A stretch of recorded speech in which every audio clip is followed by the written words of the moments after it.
தீபம் இயற்கை டிவி உறவுகளுக்கு வணக்கத்தை தெரிவித்துக் கொள்கிறோம். இந்த வீடியோவில் முக்கியமான ஒருத்தரை பேட்டி எடுத்துகிட்டு வந்திருக்கிறேன். என்னுடைய ரொம்ப நாள் ஆசை நிறைவேறியிருக்கு. ஏன்னா அவரோட வயது 84. சிறு வயதிலிருந்து ஜீரோவிலிருந்து ஆரம்பித்தவர். இன்றைக்கி கல்லூரிகள் எத்தனை, பள்ளிக்கூடங்கள் எத்தனை, கோயில்கள் எத்தனை, விவசாய தோட்டங்கள் எத்தனைன்னு நமக்கு கணக்கு தெரியாதுங்க. அவங்க நேரடியாக சொன்னால் தான் தெரியுங்க. அப்படி என்னுடைய வாழ்க்கைகளுக்கு ஒரு எடுத்துக்காட்டாக இருந்தவர், எங்கள் சமூகத்தில் பிறந்தவர், எங்கள் சமூக மக்களுக்கு தேவையானதை செஞ்சு கொடுக்குறவர். இவர் இருக்கிறதுனால சூலூருக்கே பெருமை, ஏன் நம்ம கோயம்புத்தூருக்கே பெருமை, ஏன் நம்ம தமிழ்நாட்டுக்கே பெருமைன்னு சொல்லணும். அந்தளவுக்கு தன்னுடைய ஓயாத உழைப்பால் உயர்ந்து இன்றைக்கி 84 வயதிலும் தனக்கு உடல் நிலை சரியில்லைங்கிற போதும் கூட தன்னுடைய அலுவலகளை அவரே கவனிக்கிறார் பாருங்க. நான் இதுக்கு முதல்லலாம் கேட்டேன், நான் ஒரு பேட்டி கொடுக்கணும் நம்ம டிவிக்குன்னு. நமக்கப்பா எதுக்கப்பா பேட்டி அப்படின்னு மறுத்துட்டார். சமீபத்தில் அவருக்கு உடம்பு சரியில்லாமல் போயிடுச்சு. நாங்கள்லாம் மன வருத்தப்பட்டோம். இந்த சமயத்தில் தொந்தரவு பண்ண வேண்டாம்னு கொஞ்ச நாள் விட்டு இப்போ ஓரளவுக்கு ஆஃபீஸுக்கு வர்றாருன்னு கேள்விப்பட்டு நேரடியாக நான் அலுவலகத்துக்கு போயிருந்தேன். அவர் நான் கேட்டுக்கொண்டதற்கிணங்க இன்முகத்துடன் எனக்கு ஒத்துழைப்பு கொடுத்து பேட்டி கொடுத்துருக்காரு. ஆர்விஎஸ் ஐயா குப்புசாமி அவர்கள். தயவுசெய்து இந்த பேட்டியை பாருங்கள், உங்களுடைய கருத்துக்களை சொல்லுங்கள். ஏன்னா இந்த மாதிரி சாதிச்சவங்க பாருங்கள், அது நம்ம மாதிரி இளைஞர்களுக்கு ஒரு எடுத்துக்காட்டு. இந்த வயதிலும் இவருக்கு இருக்கிற செல்வங்களை பயன்படுத்தி வீட்டிலே இருந்துக்கலாம். ஆனால் இன்னும் 84 வயதிலும் தன்னுடைய அலுவலகளை கவனிக்கிறதுக்கு இவர் வர்றார். தன்னுடைய மனைவி மீதும் தன்னுடைய பிள்ளைகள் மீதும் தீராத ஒரு பற்று கொண்டவர், பாசம் கொண்டவர். இந்த வீடியோவில் ஆர்விஎஸ் நிறுவனங்களை உருவாக்கியவரும் பல அறக்கட்டளைகளை உருவாக்கி சேவை செய்து வரும் உயர்திரு கேவி குப்புசாமி அண்ணன் அவர்களின் 2ஆம் பாகத்தை பார்க்க போகிறோம். அப்புறம் இதுக்கெல்லாம் இந்த ஒரு அந்த 50 மூட்டை இதுகளுக்கெல்லாம் கேட்டால் 1.5 லட்சம் 2 லட்சம் வச்சு வருவாங்க. சரிங்க. நான் நம்ம மிலிட்ரியில் இருக்கிறாங்க, அந்த நாட்டுக்கு சேவை செய்கிறாங்க அப்படிங்கிற ஒரு மனப்பான்மையில் நான் அவங்களுக்கு கொடுத்தேனுங்க. சரிங்க. கொடுத்தது அவருக்கு பிடிக்கலைங்க, அப்பாவுக்கு பிடிக்கலைங்க. என்னை வெளியில் முடிக்க விட்டாருங்க. சரின்னு சொல்லிட்டு நான் வெளியில் 25 ரூபாய்க்கு வீடு ஒன்று எடுத்து, இந்த பையங்கள்லாம் அங்கே வேலை செய்கிற பையங்கள்லாம் நம்ம மேலே ரொம்ப பாசமாக இருப்பாங்க. சரி சரிங்க. அப்போல்லாம் உங்களுக்கு கல்யாணம் ஆகலை? கல்யாணம் ஆகிடுதுங்க. சரிங்க. 25 ரூபா வீட்டில் வாடகைக்கு எடுத்து என் வீட்டுக்காரிக்கிட்ட கேட்டனுங்க. சரிங்க. அவங்க பணம் இருக்குதான்னு சொல்லி ஒவ்வொரு பார்த்து சொல்கிறேன்னு சொல்லி உண்டி உடச்சி பார்த்துருக்கேன். 300 ரூபாய் இருந்ததுங்க. 300 ரூபாய் கொண்டு வந்து கொடுத்தாங்க. சரிங்க. நான் அதில் 10 ரூபாய் மட்டும் எடுத்துகிட்டு மிச்சம் திருப்பி கொடுத்துட்டேனுங்க. வெறும் 10 ரூபா? ஆமாம். என்னுடைய லைஃப் கேபிட்டல் அதுதானே. ஒரு பாய்ந்தாரணை வாங்கிட்டு வர சொல்லி பையனை படுக்க வைக்கிறதுக்கு அந்த ஒரு சீலையை நல்லா ஸ்கொயராக பண்ணி அது மேலே பையனை படுக்க வச்சுட்டோமுங்க. சரிங்க. படுக்க வச்சுட்டு சனிக்கிழமை அன்னைக்குங்க படுக்க வச்சுட்டு இது பண்ணிட்டேனுங்க. அப்புறம் அந்த பாய்ந்தாரணியில் அங்கே போட்டு படுத்துட்டு இந்த பக்கம் நான், அந்த பக்கம் பத்மா, 2 பக்கமும் நாங்கள் அந்த குழந்தைக்கு 2 பக்கமும் படுத்துட்டோமுங்க. அந்த ஆளுகள்லாம் ரொம்ப போக மாட்டேனாங்க. அப்புறம் அவங்களோட கன்வீன்ஸ் பண்ணி போட்டு அப்பவும் ஒரு 50 பேர் இங்கேயே படுத்துக்கணும்ட்டாங்க. 25 ரூபா வீட்லேயே. சரி. வெளியில் அவ்வளோ அன்பு உங்கள் மேலே அன்பு பண்ணிட்டாங்க. அப்புறம் அப்படியே அடுத்த நாள் காலையில் எந்திரிச்சோமுங்க. எந்திரிச்சோன்னா ரங்கராஜன்னு சொல்லி ஒருத்தர் நண்பருங்க. சரிங்க. அவர் சம்சாரம், அவங்க மாமனார் மாமியார் 4 பேருமே கூட வந்தாங்க. இங்கே வந்துட்டாங்க. நம்மளை சத்தம் போட்டாங்க, ஏன் தொழில் அப்படின்னு சொல்லி. அப்புறம் இந்த மாதிரி ஒரு நாள் தானே ஆகி போச்சுங்க அப்படின்னு சொல்லி சொன்னேனுங்க. சரின்ட்டு பணம் 5 லட்சம் ரூபாயுமே டிஃபனும் கொண்டு வந்தாங்க. அப்புறம் வரிசையாக வர்றதுக்கு ஆரம்பித்தோம். சின்ன அப்போவே 5 லட்சம். ஆமாம், அப்போவே 5 லட்சம். பரவாயில்ல. சின்ன வேடம்பட்டி ஆரிச்சாமி கூட வந்து கொடுத்தாருங்க. அது முத்துக்கோணம்புதூர் ரத்தனசாமி ஒரு 75,000 ரூபா கொடுத்தாரு. அருமை அருமை. இந்த வயசுலேயுமே நீங்கள் அவங்களெல்லாம் மனசில் வச்சுருக்கிறீங்கன்னா எந்த எப்படி? அப்புறம் எல்லாருமே வந்து கொடுத்தாங்க. சரிங்க.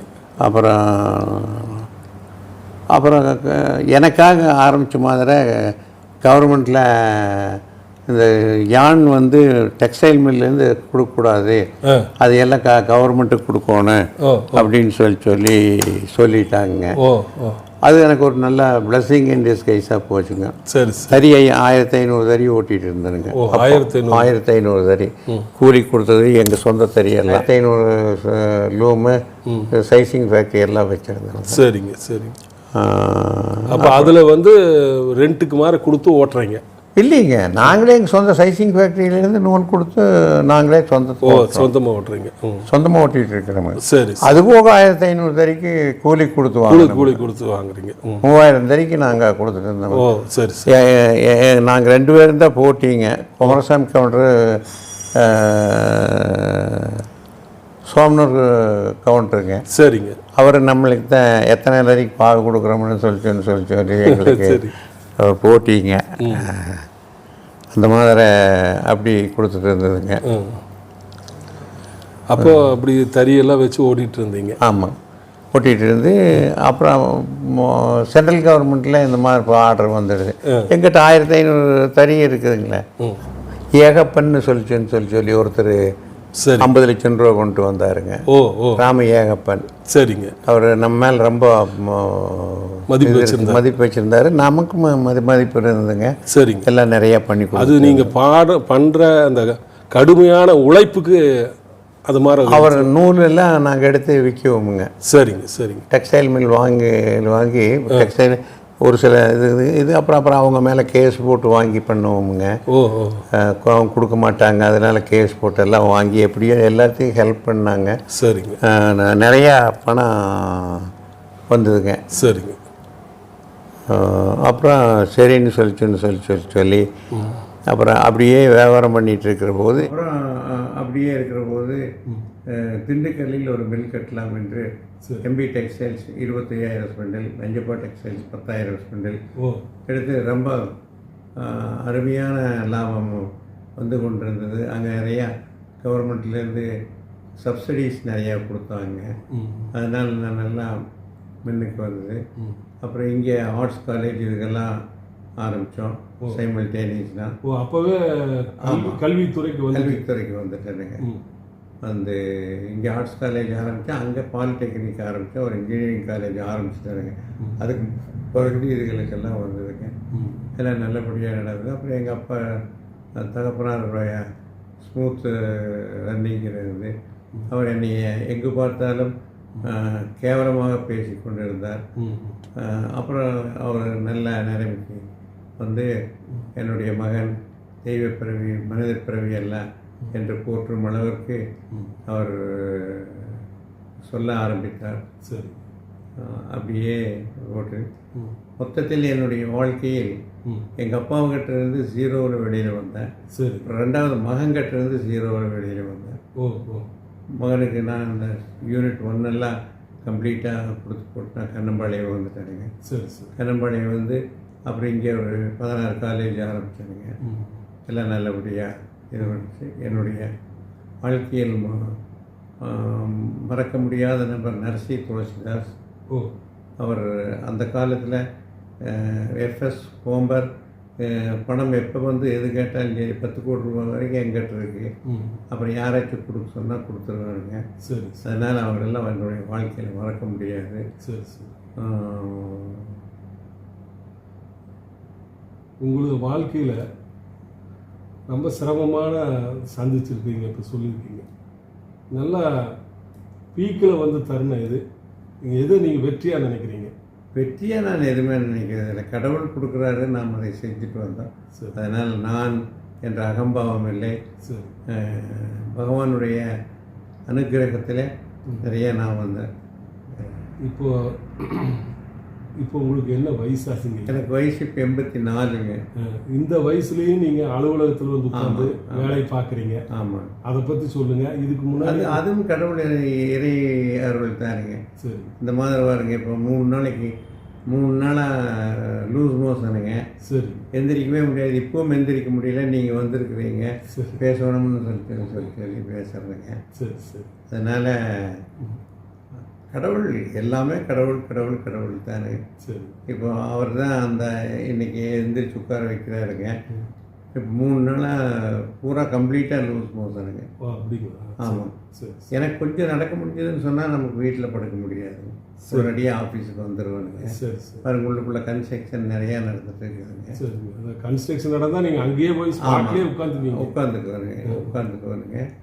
நிறையா உங்களோட உழைப்புனால தான் இந்த அளவுக்கு மிகப்பெரிய சாம்ராஜ்யத்தை நீங்கள் கடவுள் கிருபை, நண்பர்கள் ஆசீர்வாதம். சரி. 2 தானுங்க.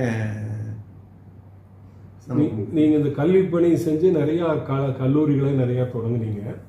இந்த ஆன்மீக பணியில் நிறையா இப்போது சூலூர்லேயே கோயிலெல்லாம் நிறையா கட்டியிருக்கீங்க. அது எப்படி உங்களுக்கு மனசுக்கு போணுச்சு? மனசுக்கு தோன்றதுன்னு சொல்ல முடியாதுங்க. அதுவும் இயற்கையாக கடவுள் இதை செய்ய அதை செய்ய. இன்னைக்கு வந்து 4 கோயில் இருக்குதுங்க. இன்னைக்கு 100 கோடி ரூபாய் இருக்கு. சரி. இன்னைக்கு இப்போ அது இன்னைக்கு செஞ்சதுன்னு சொன்னான். சரி. அன்னைக்கு நான் ரொம்ப கம்மியாக செஞ்சேனுங்க. சரி. வந்து எல்லாம் பண்ணால் எங்கள் அமைப்பிலிருந்து எல்லாரும் நல்லா ஒத்துழைச்சாங்க. சரி. இப்போ 21 கோயில் கட்டியிருக்கிறதுங்க. மொத்தம் 21 கோயில். மொத்தம் 21 கோயில். சரி சரி. தமிழ்நாட்டில். சரி சரி. அது அனுதினமும் அந்த கோயிலுக்கு ஆன்மீக முறைப்படி பூஜை புனஸ்காரம் செய்து எல்லாம் நடந்துட்டு இருக்குது. எல்லாம் நடந்துட்டு சின்ன கோயிலுக்கு நடக்குது, பெரிய கோயிலுக்கு நடக்குதுங்க. சரி. ஆன்மீகத்திலையுமே நீங்கள் ஆன்மீக செம்மலாக இருக்கிறீங்க. கல்வித்துறையிலையுமே ஒரு கல்வித்துறை சார்ந்த நான் செஞ்ச தொழில்கள் எல்லாம் இறையருளால் சரி எல்லாம் மிகச்சிறப்பாக வந்து நடந்து கொண்டிருக்கின்றது. இப்போது இளைஞர்கள்லாம் நிறைய பேர் இருக்கிறாங்க.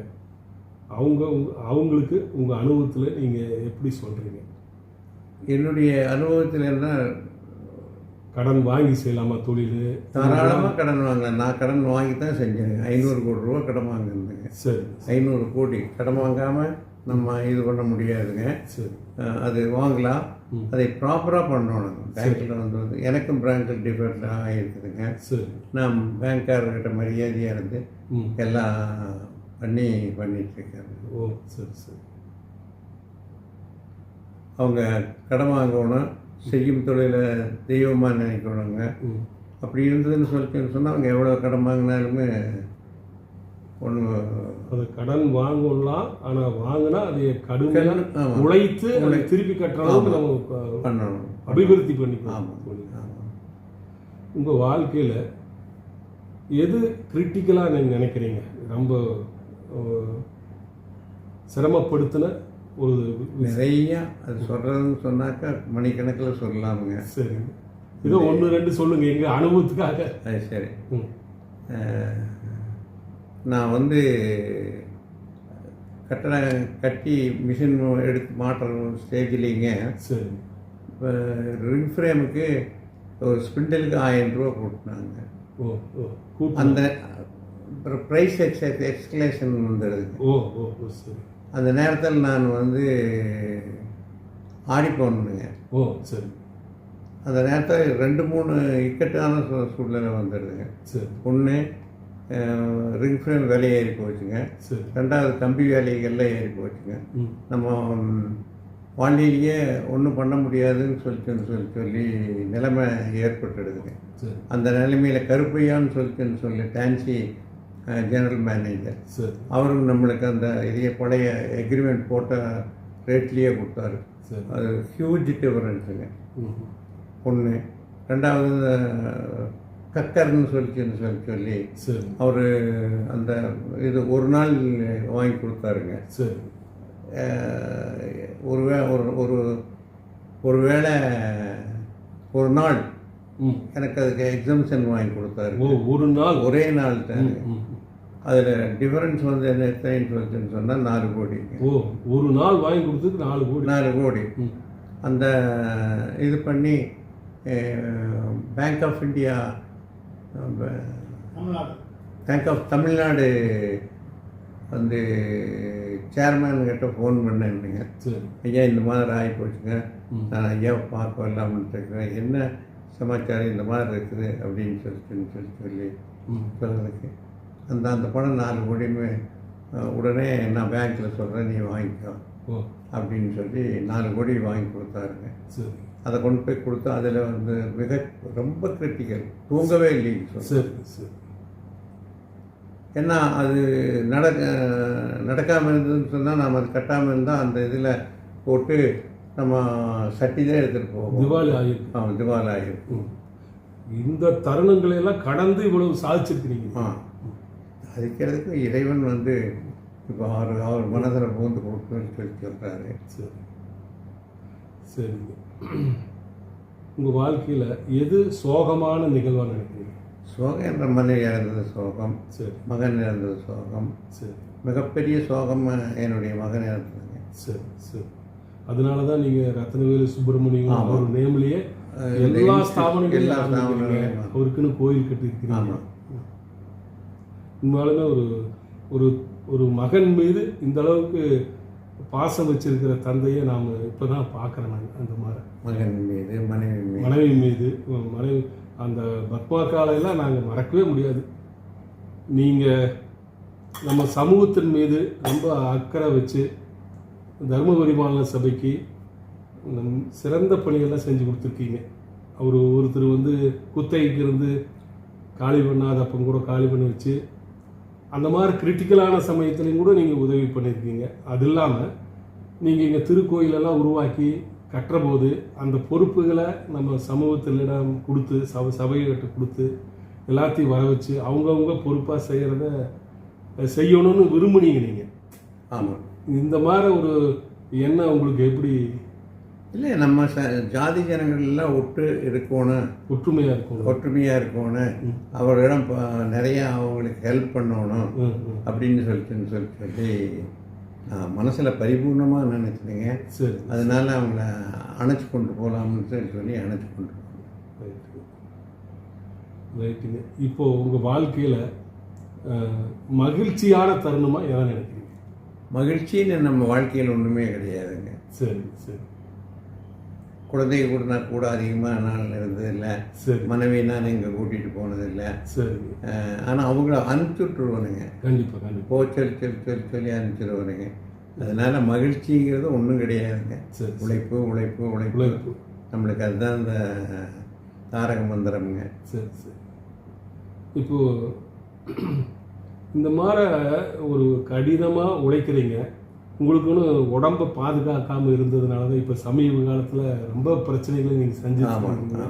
சிங்கப்பூரெல்லாம் போனீங்க, அதை பற்றி கொஞ்சம் சொல்லுங்கள். சிங்கப்பூர் இந்த மருத்துவரெல்லாம் உங்களுக்கு ரொம்ப சப்போர்ட்டிவாக இருக்காங்க, வெளியே ஃபோட்டோவெல்லாம் பார்த்தேன். ஆமாங்க, நல்ல சிங்கப்பூர்லேயுமே ஒரு நண்பர் எனக்கே தெரியாது, பார்த்த உடனே நீ என்னவோ பிடிச்சிடுதோ இருக்குங்க. சரிங்க.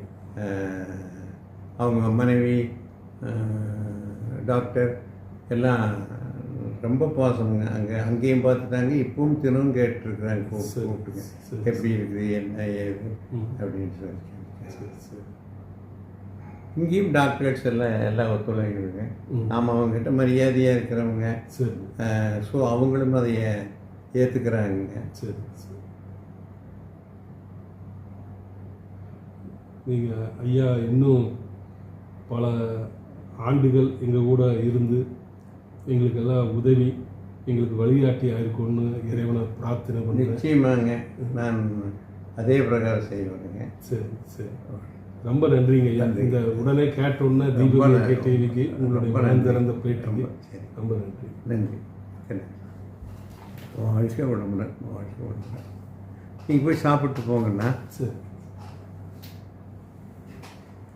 அது கொஞ்சம் கை விடுங்கண்ணா. அவரது நண்பர் குரு விஸ்வநாதனிடம் ஆர்வேஸ் ஐயாவை பற்றி கேட்போமா? தாங்கள் என்னிடம் வினவிய குரு விஸ்வநாதன் ஐயா, ஆர்வேஸ் ஐயாவை பற்றி உங்களுடைய கருத்து என்ன? அவரிடம் நீங்கள் காண்ற சிறந்த குணம் என்ன? கேள்விகளுக்கு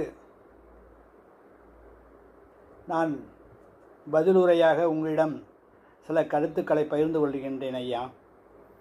சொல்லுங்க ஐயா. மதிப்பிற்கும் மரியாதைக்கும் உரிய விஜயஸ்ரீ டாக்டர் KV குப்புசாமி ஐயா அவர்கள் ஆர்விஎஸ் குழுமத்தினுடைய தலைவராக வீற்றிருந்தாலும் அவர் தன்னுடைய நண்பர்களிடம் எப்போதுமே இயல்பாக பழகக்கூடிய சுபாவம் உள்ளவர். நான் அவரிடம் 2005 தஞ்சாவூர் பண்ணையில் அவரை சந்தித்ததிலிருந்து இன்று வரை கடந்த 19 ஆண்டுகளாக அவருடைய நட்பினையும் அன்பையும் ஆதரவையும் பெற்று வருகின்றேன் என்றால் அது மிகையாகாது. அது இறைவனுடைய சித்தம் என்றுதான் இன்று வரை நான் நினைந்து அவரோடு அன்போடு பழகி வருகின்றேன் என்பதை மிகவும் பணிவுடன் தெரிவித்துக் கொள்கின்றேன்.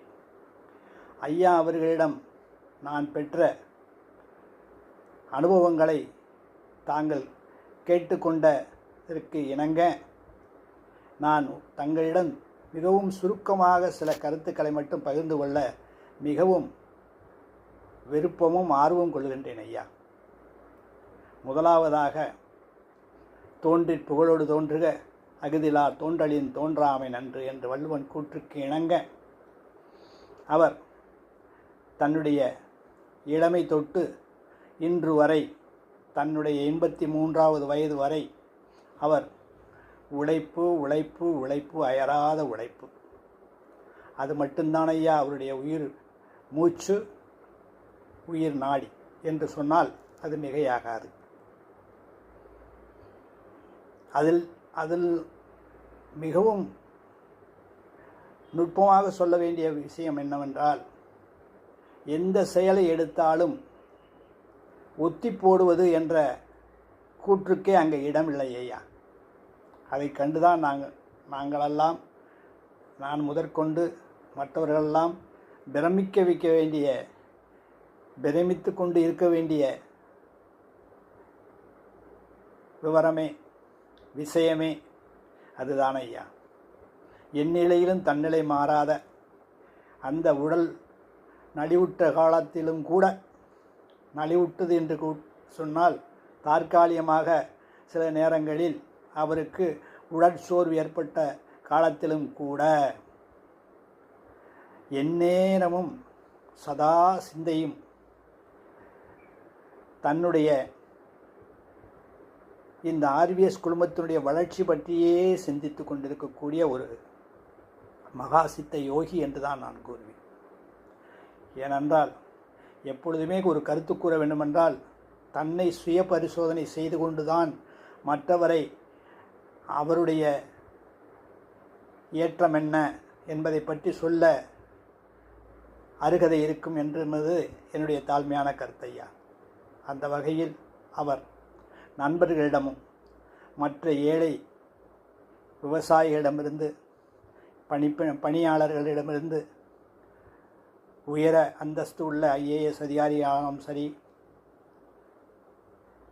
ஹைகோர்ட் ஜட்ஜுகள் முதற்கொண்டு அரசியல் மூத்த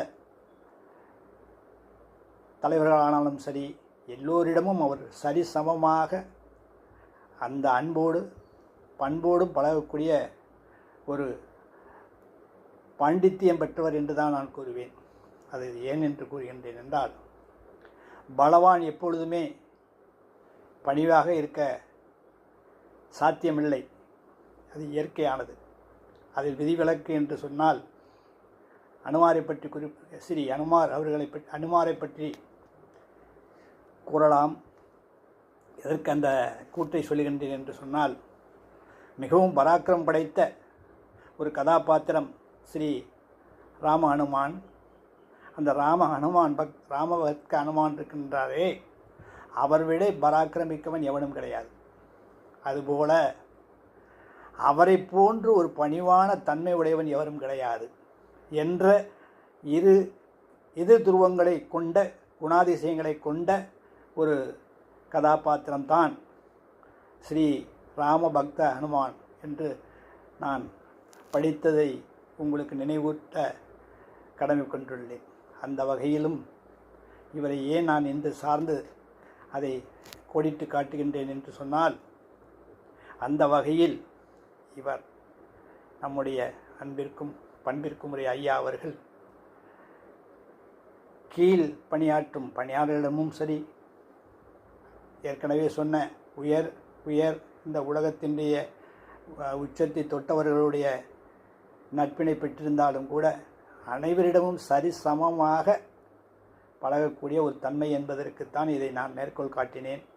அந்த வகையில் அவருடைய மனிதாபிமானம், ஹியூமனிடேரியன் கன்சிடரேஷன் என்று சொல்லுவார்கள், அந்த மனிதாபிமானத்திற்கு நிகர் இந்த மாதிரியான கல்வி ஸ்தாபனங்களில் ஒரு உயர் பதவி, உச்ச பதவியில் இருக்கக்கூடிய ஒரு பெருந்தலைவராக பதவி வைக்கக்கூடிய ஆட்களில் ஆர்விஎஸ் ஐயா போல யாரும் இல்லை என்று சொல்கிறீர்கள் ஐயா. இத்துடன் நமது பேட்டியை முடித்துக் கொள்வோம் ஐயா. நன்றி, வணக்கம். இதுவரை பார்த்த தீபம் இயற்கை டிவி உறவுகளுக்கு வணக்கம். நாம் இப்போ பார்க்க போகிற இன்ஜினியரிங் காலேஜோட முன்பக்கம் பார்க்கலாங்க. ஒரே ஷாட்டில் எடுத்திருக்கேன், கவனமாக பார்த்துட்டு வாங்க. மரங்களும் இடம், ரோடு, பில்டிங் இது எல்லாமே ஐயாவோட ஆலோசனை, டிசைன், கட்டுமானங்கள் எவ்வளவு அற்புதமாக ஒரு 100 பேர் 200 பேர்த்த அட் அ டைம் வேலைக்கு கூப்பிட்டு வந்து இங்கேயே உட்கார்ந்து இந்த கட்டடங்களை வடிவமைச்சிருக்காரு. இது போல ரோடுகளை வடிவமைச்சிருக்கிறார். இங்கே மட்டும் இல்லைங்க, ஒரு விவசாய தோட்டம் உடக்கா முட்டு வைக்காத தோட்டத்தை வாங்குவாருங்க. அங்கே போர் போட்டோ கிணறு வெட்டியோ மரங்களை அதிகமாக நட்டி விட்டு அது விவசாய பூமியாக மாற்றிடுவாங்க. வாங்குற போது இருந்த காட்டை ஒரு தோட்டமாக மாற்றிடுவாங்க. அது மாதிரி தான் இங்கே முதல்ல ஒரு காடாக இருந்ததை இப்படி ஒரு இன்ஜினியரிங் காலேஜாக மாற்றிருக்காருங்க ஆர்விஎஸ் ஐயா. எவ்வளவு திறமைசாலியாக இருக்கணும் நீங்கள் யோசனை பண்ணி பாருங்க. இது போல் ஒரு திறமைசாலியை என்னுடைய வாழ்க்கையில் சந்திச்சது இல்லைங்க. அவ்வளோ அற்புதமான ஒரு மனிதர். அவர் இருக்கும்போது நாமும் இருப்பது நமக்கெல்லாம் பெருமை. அது மட்டுமல்ல, அவருடன் பயணிப்பதிலே நாங்கள் எல்லாம் பெருமை கொள்கிறோம். இதுபோல மனிதர்கள் நமது தேசத்திற்கும் நமது நாட்டுக்கும் தேவை. அவர் இன்னும் பல பணிகள் தொடர்ந்து செய்து தமிழகத்துக்கும் நமது தேசத்திற்கும் பெருமை தேடித்தர இறைவனை வேண்டுவோம். நன்றி, வணக்கம்.